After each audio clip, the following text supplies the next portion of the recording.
Shri M Jayendran, ഇന്നിപ്പോൾ വെള്ളാപ്പള്ളി നടത്തിയിരിക്കുന്ന പ്രതികരണങ്ങളെ താങ്കൾ എങ്ങനെയാണ് കാണുന്നത്? വെള്ളാപ്പള്ളിയുടെ പ്രതികരണങ്ങൾ ഏതെങ്കിലും തരത്തിൽ UDF-ൽ ഇളക്കമുണ്ടാക്കുമെന്ന് തോന്നുന്നുണ്ടോ?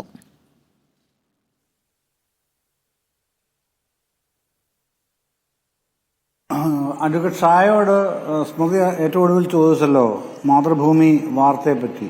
അവിടുന്ന് തുടങ്ങാമെന്ന് വിചാരിക്കുന്നു. വാസ്തവത്തിൽ ആ വാർത്ത വായിച്ചാൽ ചിരിയാണ് വരിക. ഞാനത് പറയാൻ കാരണം 2016 നിയമസഭാ തെരഞ്ഞെടുപ്പ്, ആ സമയത്ത് എനിക്കറിയാവുന്ന, എനിക്ക് നേരിട്ട് ബന്ധമുള്ള ഒരു കോൺഗ്രസ് നേതാവ് രമേശ് ചെന്നിത്തലയുടെ ദൂതുമായി വെള്ളാപ്പള്ളിയുടെ അടുത്തേക്ക് രമേശ് ചെന്നിത്തല പറഞ്ഞു വിടുന്നു. ദൂത് ഇതാണ്: 6 സീറ്റ് വരെ BDJS-ന് നൽകാം. UDF ജയിച്ചാൽ മന്ത്രിസഭ ഉണ്ടാക്കുമ്പോൾ ഒരു മന്ത്രിസ്ഥാനവും BDJS-ന് നൽകാം. ഇതായിരുന്നു രമേശ് ചെന്നിത്തല ആ കോൺഗ്രസ് നേതാവിന് വെള്ളാപ്പള്ളിക്ക് നൽകാൻ കൊടുത്ത ദൂത്. പക്ഷേ ഈ ദൂതുമായി നേതാവ് വെള്ളാപ്പള്ളിയെ കണ്ടെങ്കിലും ചെന്നിത്തല പറഞ്ഞ കാര്യം മാത്രം അദ്ദേഹം വെള്ളാപ്പള്ളിയോട് പറഞ്ഞില്ല.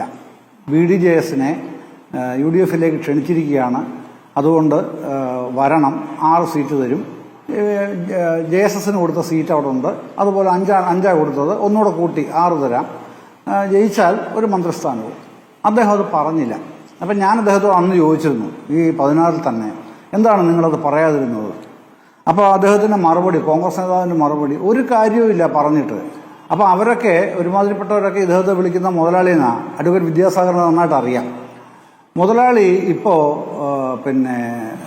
നരേന്ദ്രമോദിയേക്കാൾ കൂടുതൽ അമിത്ഷായുടെ കൂടെയാണ്. അദ്ദേഹം, നരേന്ദ്രമോദി ആ കസേരയിൽ ഇരിക്കുന്ന കാലത്തോളം അമിത്ഷാ പറയുന്നത് ഇവിടെ കേൾക്കൂ. അതുകൊണ്ട് തന്നെ ഞാനത് പറഞ്ഞാൽ വെറുതെ ഞാൻ ചീത്തവിളി കേൾക്കാം എന്നുള്ളതല്ല, ഒരു പ്രയോജനം ഉണ്ടാവില്ല എന്ന് എനിക്ക് നല്ല ഉത്തമ ബോധ്യമുള്ളതുകൊണ്ട് ഞാൻ ഈ കാര്യമേ പറഞ്ഞില്ല എന്നാണ് ആ കോൺഗ്രസ് നേതാവ് പറഞ്ഞത്. അത് കഴിഞ്ഞ് വർഷം ഇത്ര 8 വർഷം കൂടെ കഴിഞ്ഞു എന്ന് ഓർക്കണം. ഇപ്പോൾ മാതൃഭൂമിയിൽ നിന്ന് വാർത്ത കിടക്കുന്നത് BDJS-ൽ അണികൾ ആഗ്രഹിക്കുന്നു, നേതാക്കൾ ആഗ്രഹിക്കുന്നില്ലെങ്കിലും. അങ്ങനെ അണികളുടെ ആഗ്രഹപ്രകാരം ഏതെങ്കിലും ഒരു യൂണിറ്റെങ്കിലും ചലിക്കുന്ന ഒരു പാർട്ടിയാണ് BDJS. അല്ലെന്ന് എല്ലാവർക്കും അറിയാം, മാതൃഭൂമിക്കും അറിയാം, പ്രസിദ്ധീകരിച്ച മാതൃഭൂമിക്കും അറിയാം. പക്ഷെ അങ്ങനെ പറയുകയാണ്. അതൊരു സ്വയം ആശ്വസിക്കലാണ്. എന്തിനാണ് അങ്ങനെ ചെയ്യുന്നത്? അങ്ങനെ ചെയ്തിട്ട് എന്താണ് കാര്യം? ഒരു കാരണവശാലും ഇപ്പോഴത്തെ സാഹചര്യത്തിലൊന്നും BDJS UDF-ലേക്ക് പോവില്ല. അതൊരു വസ്തുതയാണല്ലോ. അപ്പോൾ ഇവിടെ മറ്റു ചില കാര്യങ്ങൾ വേറെ ഉണ്ട്. ആ മറ്റു ചില കാര്യങ്ങൾ പറയുന്ന വെള്ളാപ്പള്ളി അദ്ദേഹമാണ് ആക്റ്റീവ് റെസിസ്റ്റൻസ് ആണ് എപ്പോഴും അദ്ദേഹം ചെയ്യുന്നത്. ഒരിക്കലും വെള്ളാപ്പള്ളി പാസീവ് റെസിസ്റ്റൻസിന്റെ ആളേ അല്ല. ഒരു ഘട്ടത്തിലും അദ്ദേഹം വളരെ ആക്റ്റീവായിട്ടാണ് റെസിസ്റ്റ് ചെയ്യുന്നത്, ഏത് കാര്യത്തിലും. ഇപ്പോഴും അങ്ങനെ തന്നെയാണ് ചെയ്തിട്ടുള്ളതും, ഇന്നും അതെ, ഇന്നലെയും അതെ. പക്ഷെ അതിന് മറ്റൊരു ലക്ഷ്യമുണ്ട്. ആ ലക്ഷ്യത്തിലേക്ക് എത്തുക എന്നുള്ളതാണ് മറ്റുള്ളവർക്ക് പ്രധാനം. ഇപ്പോൾ നമ്മൾ ചർച്ച ചെയ്യുമ്പോഴും അത് തന്നെയാണ് പ്രധാനം. അങ്ങനെ വരുമ്പോൾ എന്താണ് ഇപ്പോൾ ഉദ്ദേശിക്കുന്നത് എന്നുള്ളതാണ് ആലോചിക്കേണ്ട കാര്യം. അത് ഒറ്റയടിക്ക് ഒരു മിനിറ്റ് കൊണ്ട് പറഞ്ഞു തീർക്കാവുന്ന കാര്യവുമല്ല. ഈ ചർച്ചയിൽ അതിന് സമയമുണ്ടോ എന്ന് പറഞ്ഞുകൂടെ. എങ്കിലും ഞാൻ എനിക്ക് കഴിയുന്ന ചുരുക്ക സമയം കൊണ്ടുള്ള കാര്യം ഞാൻ പറയാം. അതായത് ഏറ്റവും ക്ഷുബ്ധവും അത്യന്തം കലുഷവുമായ രാഷ്ട്രീയ പ്രവാഹങ്ങൾ ഇപ്പോൾ ഉള്ളത് വാസ്തവത്തിൽ UDF-ലാണ്, പ്രത്യേകിച്ചും ലീഗിലാണ്. അത് ആ നിലയ്ക്ക് പുറത്തേക്ക് അഡ്രസ്സ് ചെയ്യപ്പെടുന്നുണ്ടോ എന്ന് വെച്ചാൽ തീർച്ചയായിട്ടും ഇല്ല. പക്ഷെ അതവിടെ ഉണ്ട്. അത് എങ്ങനെയാണ് ഉള്ളതവിടെ? അത് ആഭ്യന്തരമായി ഈ ചില പ്രശ്നങ്ങൾ പെട്ടെന്ന് അഡ്വക്കേറ്റ് ഷായ്ക്ക് പെട്ടെന്ന് മനസ്സിലാവും. അത് മുജാഹിദ് ജമാഅത്തെ ഇസ്ലാമി ഒരു ടൈപ്പ് ഉണ്ട്. ആ ടൈപ്പും മുസ്ലിം ലീഗുമായിട്ട് ചേർന്നിട്ടുള്ളൊരു പ്രശ്നങ്ങൾ അതിൻ്റെ അകത്തുണ്ട്. സുന്നികൾ ഒരു ഭാഗത്ത്, മുജാഹിദുകൾ ജമാഅത്തെ ഇസ്ലാമായിട്ട് ചേരുന്നു എന്ന് ആക്ഷേപിക്കുന്ന മറ്റൊരു ഭാഗം മറുഭാഗത്ത്. ഈ സുന്നികൾ എന്ന് പറയുമ്പോൾ ലീഗിൽ ബഹുഭൂരിപക്ഷം സുന്നികളാണല്ലോ. എന്നാൽ നമ്മൾ പെട്ടെന്ന് മനസ്സിലാക്കാനായിട്ട് എളുപ്പം പറയാവുന്നത് പാണക്കാട് തങ്ങൾമാർ, അവർ സുന്നികളാണ്. എന്നാൽ കുഞ്ഞാലിക്കുട്ടി, PM സലാം തുടങ്ങി അങ്ങനെ മുജാഹിദുകൾപ്പെട്ട വേറൊരു ഭാഗവുമുണ്ട്. അപ്പോൾ ഈ മുജാഹിദുകളായിട്ടുള്ളവരെ സംബന്ധിച്ച് എതിർപ്പൊന്നുമില്ല സുന്നികൾക്ക്. അവർ പരിഷ്കരണവാദപരമായ ചില നിലപാടുകളുണ്ടെന്നുള്ളതല്ലാതെ അവരെ സംബന്ധിച്ച് എതിർപ്പൊന്നുമില്ല. പക്ഷേ ജമാഅത്തെ ഇസ്ലാമിയുമായി കൂട്ടുചേരുന്നു എന്നുള്ള ശക്തമായ ഒരു വിമർശനം, അതൊരാശയധാരയായിട്ട് വളർന്നു കഴിഞ്ഞിട്ടുണ്ട്. മുഷാവറയുടെ കാര്യങ്ങളൊക്കെ സ്മൃതിക്കറിയാം, ഇവിടെ തന്നെ ചർച്ച ചെയ്തിട്ടുള്ളതാണ് അത്തരം കാര്യങ്ങൾ. ഞാൻ ആ കാര്യങ്ങളിലേക്ക് പോകാൻ സമയമില്ലാത്തതുകൊണ്ടാണ് പോകാത്തത്. അതൊരു വലിയ, ഞാനതാണ് പറഞ്ഞത്, ഒരു രാഷ്ട്രീയ പ്രവാഹമായി, ഒരു അണ്ടർ കറണ്ടായി നിൽക്കുന്ന ഒരു പ്രധാനപ്പെട്ട പ്രശ്നം UDF ഇതാണ്. പക്ഷെ അത് പുറത്തേക്ക് വരുന്നില്ല. അപ്പൊ അതിന്റെ കൂടെ ഒരു ടാർഗറ്റ് ഇദ്ദേഹത്തിനുണ്ട് എന്നാണ് ഞാൻ എനിക്ക് അത്ര ഡീപ്പായിട്ട് പോയിട്ടില്ലെങ്കിലും എനിക്ക് ഏതാണ്ട് മനസ്സിലാക്കാൻ കഴിയുന്നത് അങ്ങനെയൊക്കെ തന്നെയാണ്. അത് ആർക്ക് വേണ്ടിയിട്ടാണ് അദ്ദേഹം ആ പണി എടുക്കാൻ ഉദ്ദേശിക്കുന്നത്? ആ പണി എടുക്കണമെന്നുണ്ടെങ്കിൽ കോൺഗ്രസിൽ ആദ്യം വേണ്ടത് ഒരു കലഹമാണ്, കലാപമാണ്. അത് ഞാൻ ഇന്നലെയും പറഞ്ഞു.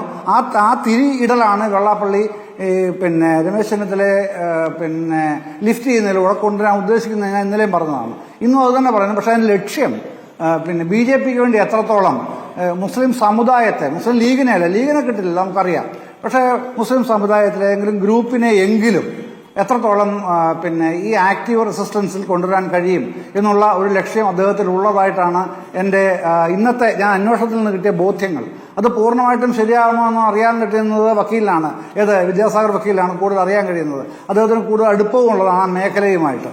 അല്ലാതെ അദ്ദേഹം പറഞ്ഞതുപോലെ കേസിന്റെ പേരിലൊന്നും അങ്ങനെ പകച്ചു നിന്ന് പരിഭ്രമിക്കുന്ന ആളൊന്നും അല്ലല്ലോ വെള്ളാപ്പള്ളി നടേശൻ. അതൊക്കെ എങ്ങനെ ടാക്കിൾ ചെയ്യണം, അദ്ദേഹം ടാക്കിൾ ചെയ്യണം എല്ലാ കാര്യങ്ങളും. അല്ലാതെ അതിന്റെ ശരിയായ വഴിയിൽ കൂടെ കൊണ്ടുപോകല്ലോ. അപ്പം ടാക്ലിംഗ് നല്ല വശമുള്ള ആളുമാണ്. പക്ഷെ ഇവിടെ പ്രശ്നം ഈ ലോക്സഭാ തെരഞ്ഞെടുപ്പിൽ നമ്മൾ കണ്ടതാണ്, വലിയൊരു വിഭാഗം വോട്ട് BJPക്ക് വേണ്ടി ക്യാൻവാസ് ചെയ്യപ്പെടുന്നത്, പ്രത്യേകിച്ചും ശോഭാ സുരേന്ദ്രന് വേണ്ടിയിട്ട്. അവിടെ വേണുഗോപാലിനെ തോപ്പിക്കാൻ നിന്നില്ല കേട്ടോ. അങ്ങനെ ആരോ ചർച്ച ചെയ്തു. ഇവിടെ വേണുഗോപാലിനെ തോപ്പിക്കാൻ അദ്ദേഹം നിന്നിട്ടില്ല വെള്ളാപ്പള്ളി.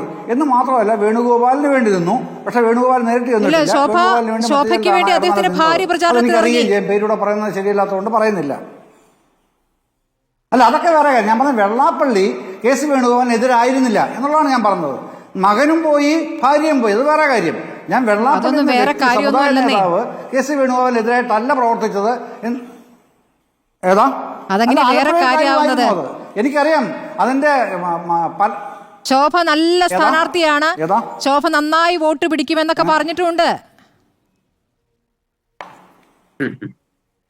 അല്ല, അതിനകത്തൊക്കെ വേറെ ഒരുപാട് കാര്യങ്ങളുള്ളത് ഞാൻ പറഞ്ഞില്ല. അത് ഇവിടെ ഈ ചർച്ചയിൽ പറയാൻ സമയമില്ല.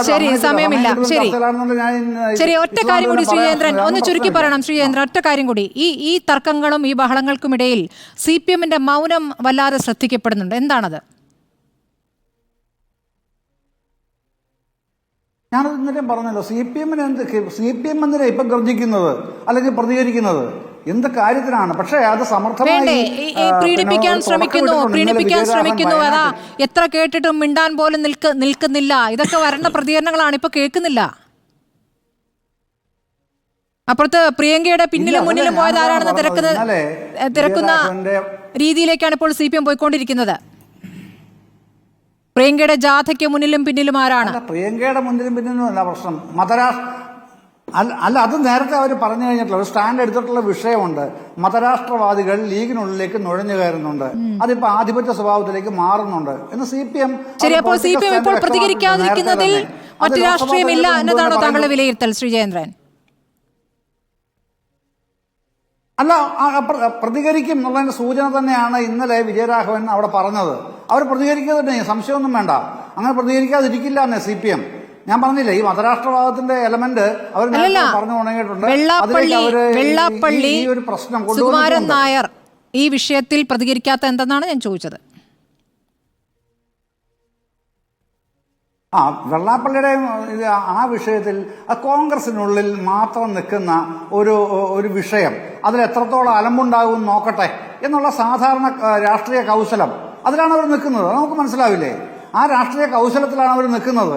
എത്രത്തോളം അലമ്പുണ്ടാകും ഇതിന്റെ അകത്ത് നിന്നുകൊണ്ട്, അത് രമേശ് ചെന്നിത്തലയുടെ പേരിലായാലും VD സതീശന്റെ പേരിലായാലും ആരൊക്കെയാണ് അലമ്പുണ്ടാക്കുന്നത് കാര്യം, ആ രാഷ്ട്രീയ കൗശലത്തിലാണ് അവർ നിൽക്കുന്നത്.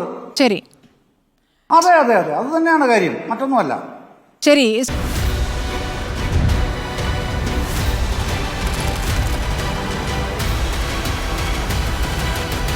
ഡിബേറ്റ് വിത്ത് സ്മൃതി പരുത്തിക്കാട്.